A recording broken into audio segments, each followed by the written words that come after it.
Hello fellow Anons. I would like to take this time to address the issues surrounding the Federal Reserve Private Centralized Bank. As you are probably already aware, the Federal Reserve Transparency Act of 2009 H.R. 1207 was a bill introduced in the U.S. House of Representatives of the 111th United States Congress by Congressman Ron Paul. It proposed a reformed audit of the Federal Reserve System, the Fed, before the end of 2010. The bill had 319 co-sponsors and was referred to the Committee on Financial Services. Its Senate version, introduced by Senator Bernie Sanders, was called the Federal Reserve Sunshine Act of 2009 S-604, and it had 32 co-sponsors. This bill acts as if it does something to investigate the Federal Reserve, when in fact the bill implicates its legitimacy instead. I will further explain. An entire exposition on the Federal Reserve System can be acquired by the late Eustace Mullins' nephew. The exposition is entitled, Secrets of the Federal Reserve. G. Edward Griffin released a similar copy known as The Creature from Jekyll Island, which was really nothing more than a plagiarized copy of the same book that Eustace Mullins released, except it supported the gold standard in which Eustace Mullins never endorsed. Eustace Mullins released an interview on Jen Irvin's Gnostic Media Radio in 2009 exposing the plot by Ron Paul and G. Edward Griffin to use his book that was written 50 years prior to support the gold standard.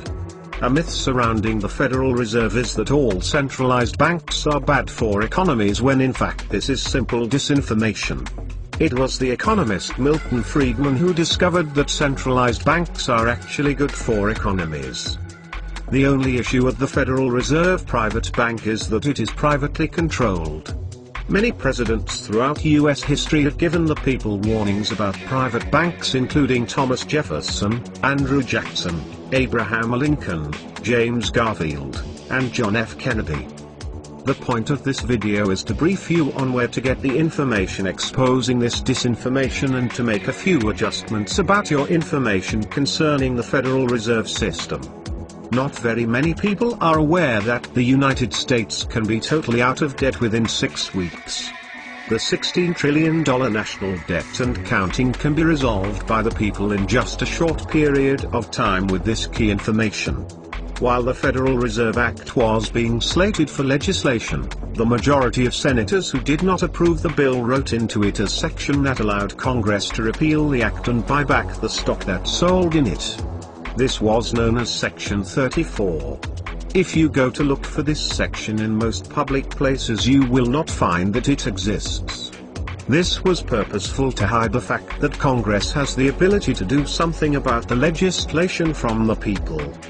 The people of the United States could propose to Congress to implement Section 34 of the Act to buy back the stock in the Federal Reserve which sold from the years of 1913 to 1914. A total of $145 million worth of stock sold in between these years, and the majority of the stock belongs to then John D. Rockefeller, whose assets are being controlled by Dave Rockefeller and his family. Their lineage can be traced back to the Caesars of Rome. This act was opposed by men such as the three wealthiest men at the time, including Benjamin Guggenheim, Isidor Straus, the head of Macy's department stores, and John Jacob Astor IV, who would have shut the legislation down with their power and influence. A conspiracy by the Rothschilds, Vatican, black nobility and J.P. Morgan to remove this opposition to the Federal Reserve was contrived. It was the creation of a boat named the Titanic, which was meant to lure these opposers of this legislation aboard a luxurious boat ride on an unsinkable ship. National Geographic did an exposition on the Titanic in 1986 called The Secrets of the Titanic. This documentary named a Jesuit priest named Father Francis Brown, who was linked to this ship's sinking, last seen speaking to the captain of the boat about his duties to destroy the boat. Anons need to unite together and pass this video around to get the word out that the US can be freed from the chains of debt slavery once and for all. This can happen as well with all countries who have private banks controlling their currency, if they so chose to be free from international banker control. The plan is as follows. 1. Propose to Congress to repeal the Federal Reserve Act of 1913. This process cannot be done by voting congressmen in or out, as the voting system has been completely hijacked by the bankers, lobbyists, and bureaucrats. An exposé of the voting system was done by James Collier and Kenneth Collier, and that book was entitled, Vote Scam: The Stealing of America's Elections.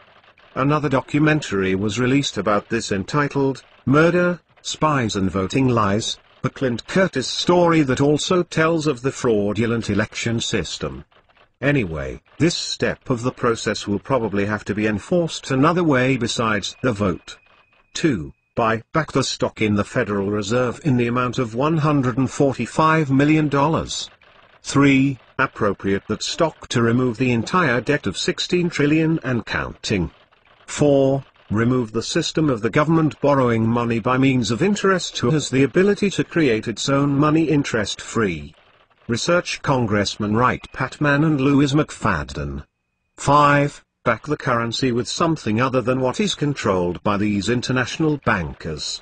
It was noted in the banking and currency hearings of 1913, that the international bankers, or those who also controlled the private Bank of England, also controlled the volume of gold. Backing this currency should be done with something like free energy from the vacuum currently patented by John Bedini and Tom Bearden, I would think. This worked extremely nicely for the American people under Richard Nixon when he took the US off the gold standard and instead backed their currency with oil. The US would have not survived as long as it has without this ingenious move. Also, energy from the vacuum is not a resource that anyone can conquer and take away, unlike oil, making it a more stable backing solution than oil. I will now quote a president concerning monetary policy. Whoever controls the volume of money in our country is absolute master of all industry and commerce. When you realize that the entire system is very easily controlled, one way or another, by a few powerful men at the top, you will not have to be told how periods of inflation and depression originate. James Garfield, 20th president, who was assassinated 2 weeks after this statement in 1881. To put it simply, an audit of the Federal Reserve does nothing to hinder what the Federal Reserve is doing, and actually tells the people that it is a legal system, which is the biggest fucking load of bullshit some of us have ever heard. The Federal Reserve unmistakably is a criminally ran syndicate whose power needs to be removed and restored back to the people of the United States of America. No one audits the mafia or a criminally ran syndicate, because they know already that it is operating illegally.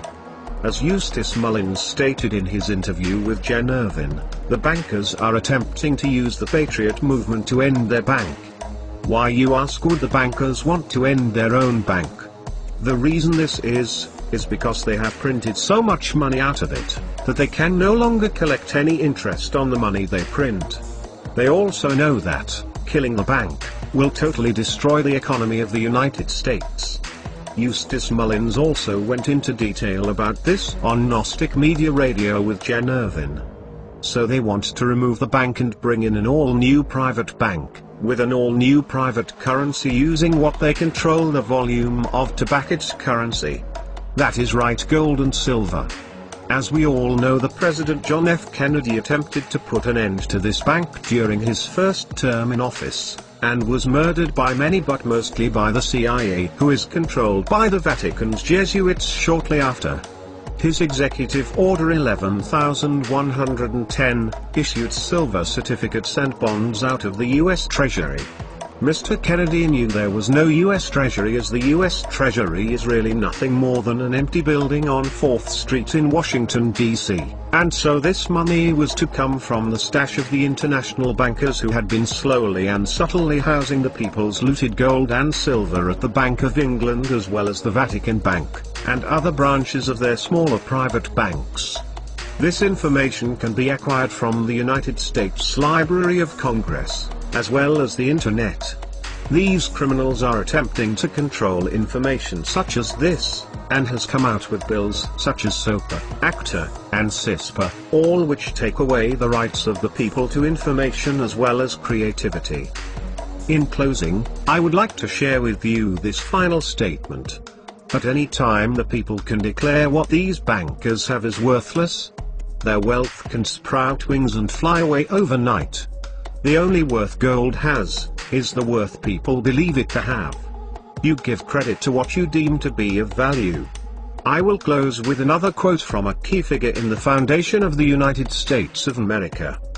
When the people find that they can vote themselves money, that will herald the end of the Republic. Benjamin Franklin. Your right to vote will not be left up to those who think you should not have it.